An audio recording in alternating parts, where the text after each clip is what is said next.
नमस्कार साथियों, स्वागत है आप सभी का अंकित इंस्पायर्स इंडिया पर। मैं हूं अंकित अवस्थी।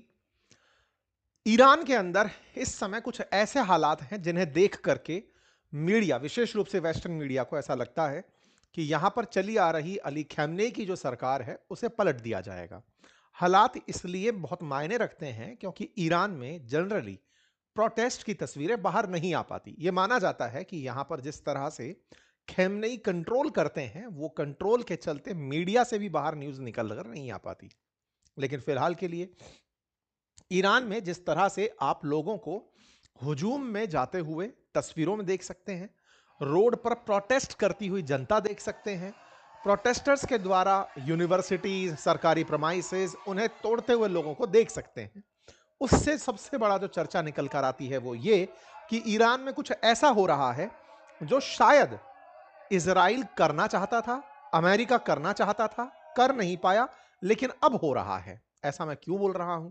क्योंकि 3 दिन से ईरान के अंदर प्रोटेस्ट चल रहे हैं, हजारों लोगों की गिरफ्तारियां हो रही हैं, छात्रों पर अटैक हो रहे हैं, और इसी बीच में एक तस्वीर, जैसे तियानमियन की तस्वीर जो चाइना में आई थी, उससे रिलेट करता हुआ माना जा रहा है, जिसमें पुलिस के सामने एक युवक जो कि विरोध में खड़ा है, विरोध में बैठा है, और पुलिस उसे हटाने का प्रयास कर रही है। वो अपने आप को मरने के लिए समर्पित कर देता है। यह तस्वीर इस समय सोशल मीडिया पर सबसे ज्यादा तस्वीर जो चर्चित है उनमें से एक बनी हुई है। ये सारा की सारा प्रयास अमेरिका के हित में है, ये सारा की सारा प्रयास इजराइल के हित में है। ऐसा मैं क्यों कहता हूं? क्योंकि अमेरिका और इजराइल दोनों ही ईरान की जो वर्तमान सत्ता है उससे नाखुश हैं। वो चाहते हैं कि यहां पर खैमने की सत्ता हटे और यहां पर एक ऐसी सरकार बने जो लोकतांत्रिक हो और जो प्रो अमेरिका हो। हालांकि सन 1979 से लेकर अब तक इनके सभी प्रयास धरे की धरे रह गए हैं, निष्फल रह गए हैं। ऐसे जब भी कोई विरोध प्रदर्शन होकर बाहर दिखता है तो इससे वेस्टर्न वर्ल्ड में, विशेष रूप से इजराइल और अमेरिका में, खुशियों की लहर दौड़ पड़ती है। आप सभी जानते हैं, हाल ही में ईरान और इजराइल के बीच में जिस तरह का संघर्ष हुआ, जिस तरह से मिसाइलों की बौछार इजराइल के ऊपर की गई, ईरान ने जिस तरह से इजराइल ने अमेरिका की मदद से ईरान के परमाणु ठिकानों को निशाना बनाया, हम सब ने ईरान और इजराइल का कॉन्फ्लिक्ट गहराई से देखा। हालांकि फिलहाल कहा जा रहा है कि खैमनेई के खिलाफ जो जनता उग्र हुई है वो सुनो है, यानी कि खुद से ही स्वतः स्फुरित तरीके से जनता बाहर निकल कर आई है और वो मुल्ला मस्ट लीव करके नारे लगा रही है। हम इन सब चीजों पर डिटेल से चर्चा करेंगे। ये आंदोलन कैसे उठकर आया, इसके क्या रिपरकर्शंस हो सकते हैं, क्या इसके प्रभाव हो सकते हैं, ईरान के अंदर क्या कुछ देखने को मिल सकता है, चर्चा होगी। लेकिन साल 2026 में आप कुछ से कुछ ही देर के अंदर प्रवेश कर जाएंगे। आपको नव वर्ष की हार्दिक शुभकामनाएं। और ऐसे समय पर, जाते हुए वर्ष के साथ, हमने अपने एप्लीकेशन अपनी पाठशाला पर ईयर एंड सेल चलाई हुई है। उसका आज आखिरी दिन है। आप अपनी पाठशाला के तमाम कोर्सेज, चाहे वो आरएएस से जुड़े हुए हों, आरपीएससी से जुड़े, बीपीएससी से जुड़े, जीएस फाउंडेशन से, हमारे हैंड रिटन नोट से, आप उन सभी पर फ्लैट 50% ऑफर का लाभ ले सकते हैं। लिंक कमेंट बॉक्स में हमारे एप्लीकेशन का दिया हुआ है। इसी प्रकार से हमारे बातें बाजार की जो एप्लीकेशन है, वहां के कोर्सेज पर भी, म्यूचुअल फंड्स और स्टॉक मार्केट और पोर्टफोलियो वाले कोर्सेज पर भी फ्लैट 50% ऑफर किया जा रहा है। साथियों, ईरान में सोमवार को हजारों लोग सड़कों पर उतरे। कहा गया कि यह 3 साल में सबसे बड़ा प्रदर्शन है। तस्वीरों को देखते हुए वाकई में लगता है कि ईरान में इतनी बड़ी जनता कुछ समय पहले इजराइल के विरोध में सड़कों पर उतरी हुई देखी थी, लेकिन जिस तरह से फिलहाल जो जनता उतरी है, जिसमें कि ईरान के अंदर कोई युद्ध की स्थिति नहीं है, इजराइल से कोई नाराजगी नहीं है, किसी दूसरे देश के प्रति विरोध नहीं है, तो फिर ये लोग इस तरह से बाहर निकलकर क्यों आए? क्यों इन्होंने शॉपिंग मॉल्स, कॉलेजेस या सार्वजनिक स्थानों पर प्रोटेस्ट किया? क्यों इस तरह की प्रतिक्रियाएं पब्लिक में निकल कर आई? तस्वीरें ईरान की हैं, तो निश्चित ही ईरान के अंदर कुछ ऐसा हो रहा होगा जिसके विरोध में ये लोग बाहर आए हैं। जैसा आप सभी जानते हैं, डॉलर के मुकाबले ईरान की करेंसी टोमान लगातार गिरती जा रही है। इसके चलते उन्होंने अपनी करेंसीज में से जीरो हटाने का भी निर्णय लिया ताकि करेंसी को प्रेजेंटेबल बनाया जा सके, उसको इजी तरीके से ट्रांसफर किया जा सके। ईरान लगातार महंगाई में फेल होता जा रहा है। ईरान को जिस तरह से मैक्सिमम प्रेशर टेक्टिक के माध्यम से उसके एक्सपोर्ट्स को कंट्रोल किया हुआ है, अमेरिका पूरी तरह से उसे आइसोलेट करने में जुटा है। ऐसे में जनता के द्वारा वर्तमान सत्ता के विरोध में इस तरह का प्रदर्शन होना अपने आप में अनएक्सपेक्टेड नहीं है। जब लोग महंगाई से पीड़ित हों, जब बेरोजगारी बढ़ रही हो, जब दुनिया के साथ आप आइसोलेटेड हो, आपको कहीं आने जाने ना दिया जा रहा हो, तो यूथ के अंदर अपने आप से एक निराशा गुस्से के रूप में फूटकर बाहर निकलती है। ईरान की ये तस्वीरें कुछ इसी तरह से बयान करती हुई देखी गई हैं। ऐसा नहीं है कि यह पहली बार हो रहा है। वर्ष 2022 में भी महसा अमीनी के मामले में सेम इसी तरह का प्रोटेस्ट और भी इससे बड़े स्तर पर प्रोटेस्ट देखा गया था, जिसमें महसा अमीनी ने अपने सिर पर स्कार्फ लगाने से, हिजाब पहनने से इनकार कर दिया था। उन्होंने जब इसका विरोध किया तो धार्मिक कट्टरपंथी जो ईरान में है, उनके द्वारा इसका काफी तेजी से विरोध किया गया, जिसके चलते महिलाओं के अंदर एक विरोध की ज्वाला उठी। लेकिन उसे कट्टरपंथी सरकार के द्वारा, पुलिस के द्वारा, दमनकारी नीतियों के द्वारा पूरी तरह दबा दिया गया। विरोध करने वाली महिलाओं को गोलियों से भून दिया गया। पूरी तरह गोलियों के दम पर पूरे आंदोलन को कुचल दिया गया। आज भी जो तस्वीरें आ रही हैं, उन तस्वीरों में प्रदर्शनकारियों पर पुलिस की गोलियों की आवाजें सुनी जा सकती हैं, अर्थात इन्हें हर दम पर दबाने का प्रयास जारी है। इसी बीच में एक ऐसी तस्वीर बाहर निकल कर आती है जिसमें ईरान के अंदर प्रोटेस्टर्स जहां एक और प्रोटेस्ट कर रहे हैं और पुलिस उन्हें खदेड़ रही है, उसी बीच में एक छात्र विरोध के स्वरूप अहिंसा का रास्ता अपनाते हुए पुलिस के सामने आकर बैठ जाता है। यह बैठा हुआ छात्र इस बात की स्वीकारोक्ति होता है कि आप इतने बल के साथ अगर मुझ पर वार करेंगे तो मैं निश्चित ही मर जाऊंगा और मुझे ऐसे ही मरना पसंद होगा।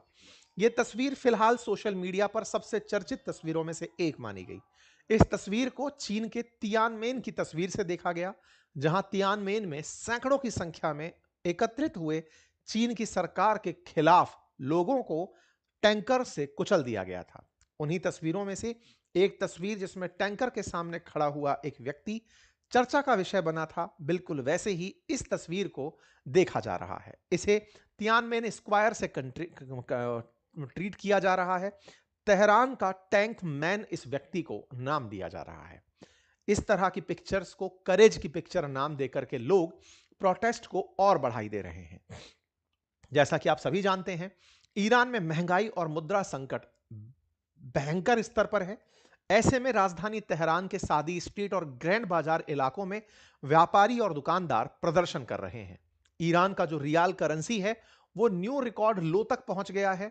वो 1.31 मिलियन प्रति डॉलर के हिसाब से फिलहाल ट्रेड कर रहा है। ईरान की इकोनॉमी लगातार कॉन्ट्रैक्ट होती जा रही है, इन्फ्लेशन बढ़ रही है, इन्फ्लेशन के आंकड़े लगातार बढ़ते जा रहे हैं। बड़ा सवाल, हालांकि हमने कई बार इसका आंसर किया है, फिर एक बार और करते हैं कि इसमें अमेरिका का इंटरेस्ट क्या है, और हर बार एक बेसिक और बुनियादी सवाल कि अमेरिका को ईरान से दिक्कत क्या है। साथियों, सेकेंड वर्ल्ड वॉर जब फिनिश हुआ, उस समय पर दुनिया के विजेता राष्ट्र युद्ध तो जीत गए थे, लेकिन खाली हाथ थे।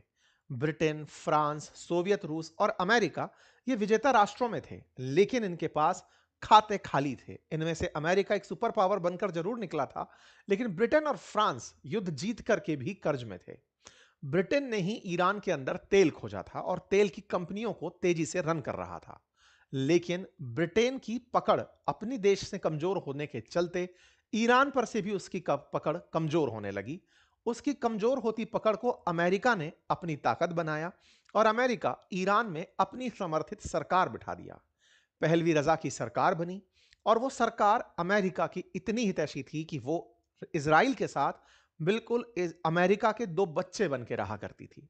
एक तरफ जैसे मोसाद काम करता है, ऐसे ही इनकी भी एक खुफिया एजेंसी पहलवी रजा की बनाई गई। जो भी अमेरिका के खिलाफ आवाज उठाता, ईरान के अंदर से तेल दोहन के खिलाफ आवाज उठाता, उन्हें दबा दिया जाता। एक ऐसी सरकार बनी जो पूरी तरह पाश्चात्य संस्कृति की समर्थक थी।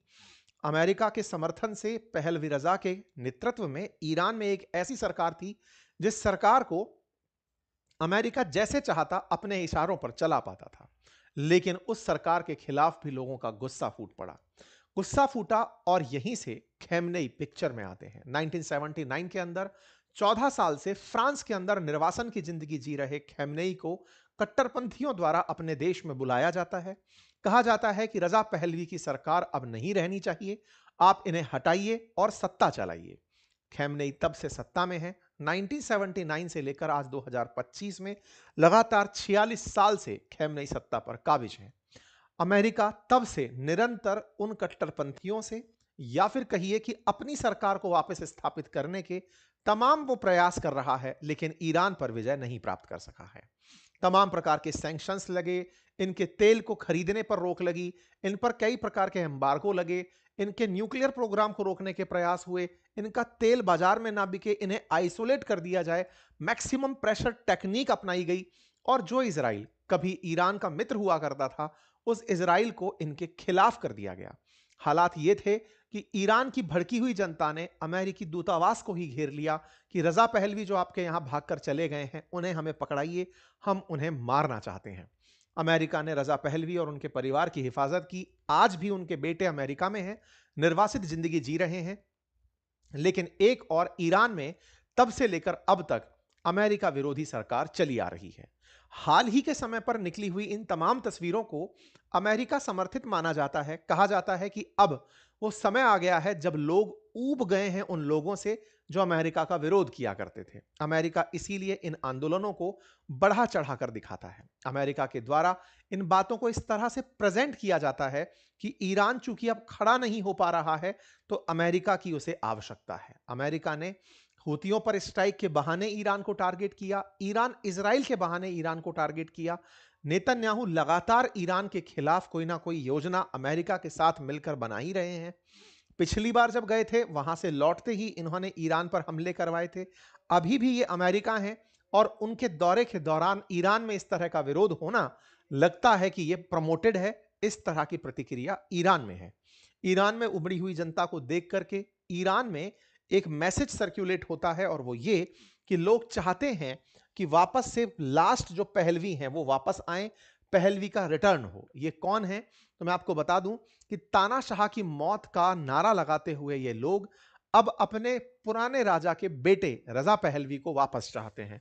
मोहम्मद रजा पहलवी के बेटे रजा पहलवी अब ईरान के अंदर वापस से एक्सपेक्ट किए जा रहे हैं कि वो लौटें और इस आंदोलन का नेतृत्व करें। हालांकि वो अमेरिका में हैं, वो अपनी तरफ से अपने तमाम मैसेजेस के माध्यम से इन लोगों को इग्नाइट कर रहे हैं, मोटिवेट कर रहे हैं, इनके अंदर क्रांति का ज्वार भर रहे हैं। लेकिन फिलहाल के लिए यह कहा जा सकता है कि यह सारा किया धरा कहीं ना कहीं अमेरिका और अमेरिकी गुटों को ही खुश करने के लिए है, क्योंकि ईरान ने अपनी तरफ से वो वीडियो जारी किए हैं जहां पर लोग ईरान के समर्थन में नारे लगाते हुए सड़कों पर दिखाई दे रहे हैं। ईरान के सड़कों पर इस तरह के लोग दिखाई दे रहे हैं जो कि प्रोटेस्ट में अमेरिका के खिलाफ सड़कों पर हैं और दिखा रहे हैं कि आप फैब्रिकेटेड तरीके से तस्वीरें दिखाते हैं ताकि लोगों के अंदर ये सेंटिमेंट बन सके कि ईरान में कितना कुछ गलत हो रहा है।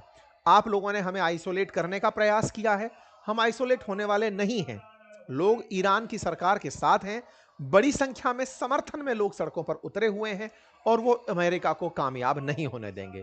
खैर, जो भी है, लेकिन इन सबसे ऊपर जो इंपॉर्टेंट बात है वो ये कि ईरान अमेरिका से और इजराइल से पहले से ही इस बात को लेकर के सतर्क है कि वो अमेरिका किसी भी हद तक जाकर बांग्लादेश की तरह सत्ता परिवर्तन करा सकता है। दुनिया में जिस तरह से हाल ही के समय पर अमेरिकी प्रभाव से चीजें बदली हैं, वो ईरान में भी अपेक्षित हैं, और इन्हीं को देखते हुए यहां की पजेश्कियन सरकार अपनी तरह से पूरी तरह चाक चौबंद है। उम्मीद है कि ईरान आने वाले समय में अमेरिका से निश्चित ही कोई ना कोई रास्ता निकाल लेगा, बातचीत के कोई दौर तैयार करेगा, क्योंकि ट्रंप नेतन्याहू के चलते इनके साथ में कोई भी नेगोशिएट करने की मुद्रा में नहीं है। लेकिन ईरान से अपेक्षा है कि वो इनके साथ न्यूक्लियर डील करे, ईरान से अपेक्षा है कि वो इनके साथ ट्रेड डील करे। ये सब कैसे हो पाएगा ये तो आने वाला समय बताएगा। बाकी आप लोग इस विषय पर क्या सोचते हैं, अपनी तरफ से अपनी राय कमेंट बॉक्स में जरूर दें, क्योंकि ईरान ने अपनी तरफ से सेंट्रल बैंक के चीफ को यह कहते हुए हटा दिया कि आप महंगाई को नियंत्रित नहीं कर पाए। अर्थात ईरान में निश्चित ही विरोध तो था महंगाई के खिलाफ, लेकिन उस महंगाई के विरोध को इन्होंने एक व्यक्ति तक सीमित रख दिया और सरकार को अभी तक चलाए रखने में कामयाबी पाई है। फिलहाल के लिए इतना ही। नए वर्ष के लिए पहले से ही आपको बहुत सारी शुभकामनाएं। अपनी पाठशाला एप्लीकेशन का लिंक कमेंट बॉक्स में है, वहां जाएं और अपने लिए अगर कोई कोर्स आप उपयुक्त पाएं तो उसे अवश्य चेक करें, क्योंकि बेहतरीन ऑफर फिलहाल चल रहा है। Thank you so much.